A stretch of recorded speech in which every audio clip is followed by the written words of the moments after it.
Hey hi and welcome to my channel, welcome to the another episode. তো আজকের ভিডিওতে আমরা মূলত রিভিউ করতে চলেছি রজনীকান্তের আপকামিং ছবি এবং এবছরের one of the most anticipated ছবি ওয়ার 2 তো আছেই, তার সাথে কুলিও কিন্তু এবছরের একটা 1000 crore গ্রসারের কাছাকাছি যেতে পারে সিনেমাটা যদি ভালো হয়ে যায় এবং হিন্দিতে যদি সিনেমাটা রিচ থাকে। হিন্দি ট্রেলারটা আমি জানি না এদের সাউথের লোকেদের কী প্রবলেম হয়, একসাথে এর মানে কি ডাবিংয়ে লেট হয়ে যায় নাকি প্রসেসিং লেট হয়ে যায় না আপলোড করতে ভুলে যায় জানি না। তামিল ট্রেলার 7টার সময় চলে এসছে টাইম মতো, হিন্দি ট্রেলারের জন্য ভাই বসে আছি। তামিল ট্রেলারটা অন্তত 10বার দেখে ফেলেছি, টিভিতে 3-4বার দেখে ফেলেছি, বাদ বাকি ফোনে দেখে ফেলেছি।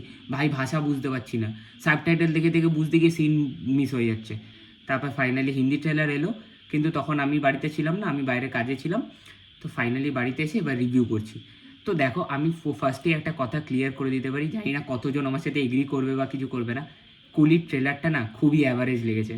লোকেশ কানাগরাজ নিজের যে বারটা সেট করে রেখেছে, লিও হোক, বিক্রম হোক, ক্যাদি হোক, যাবতীয় সিনেমা দিয়ে কুলির যে প্রিভিয়াস যে প্রমোশনাল এলিমেন্টসগুলো, গান হোক বা যে টিজারটা, কুলি পাওয়ার হাউস গানটার মধ্যে দিয়ে সবার ব্যাকশট দিয়ে যে টিজারটা ডেভেলপ করেছিল, সেইগুলো না অনেক ওপরে, অনেক লেভেল একটা এক্সপেকটেশনস হাই দিয়ে রেখেছিল। যে লোকেশ কানাগরাজ অনুপমা চোপড়াকে দি হলিউড রিপোর্টের যে ইন্টারভিউটা দিয়েছে, সেই ইন্টারভিউটা পুরোটা যদি তোমরা দেখে থাকো, তুমি কুলির ব্যাপারে অনেক কিছু জানতে পারবে এবং এই ছবিটা নিয়ে তোমার এক্সাইটমেন্ট আরও লেভেল চলে যাবে।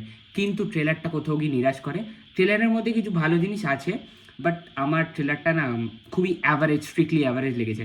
গল্পটা যদি আমি একটু করে বলি, যেটা ট্রেলারটা তারা হাইড করে রাখতে চেয়েছে, ট্রেলারের মধ্যে খুব একটা গল্প তারা রিভিল করেনি, বাট যেটুকুনি বুঝতে পারলাম, রজনীকান্তের ক্যারেক্টার দেবা এ 30 বছর ধরে গায়েব আছে এবং এই সৌবিনের যে ক্যারেক্টারটা, সে রজনীকান্তকে খুঁজছে এবং সে ইনস্ট্রাকশন পেয়েছে সাইমনের কাছ থেকে এবং সে ওই ডকইয়ার্ডে এসে রজনীকান্তকে খুঁজছে। সে কেন লুকিয়ে আছে, সত্যরাজের ক্যারেক্টারটাই 30 বছর ধরে সাইমনের কি হিস্ট্রিকে সে চেপে রাখছে নিজের ভেতরে এবং সাইমনের যে এই ড্রাগসের ব্যবসার পেছনে কি এমন ব্যবসা আছে যেটার জন্য সে এতটা ওয়ার্ল্ড ওয়াইডে রিচ রয়েছে এবং এই সাইমনের পেছনে কে আছে, মেবি হয়তো আমির খানই থাকতে পারে, বাট তার মোটিভ কী এবং সে ওরকম একটা ডেজার্ট এরিয়াতে হাফ প্যান্ট পরে কেন গুলি চালাচ্ছে, এই গল্পগুলো যদি তোমার জানতে হয়, তোমাদেরকে নিয়ারেস্ট সিনেমা হলে যেতে হবে 14ই আগস্ট, এই ছবিটাকেই দেখতে হবে। আমার ট্রেলারটার মধ্যে এগুলো ভালো লেগেছে, সেটা বলছি।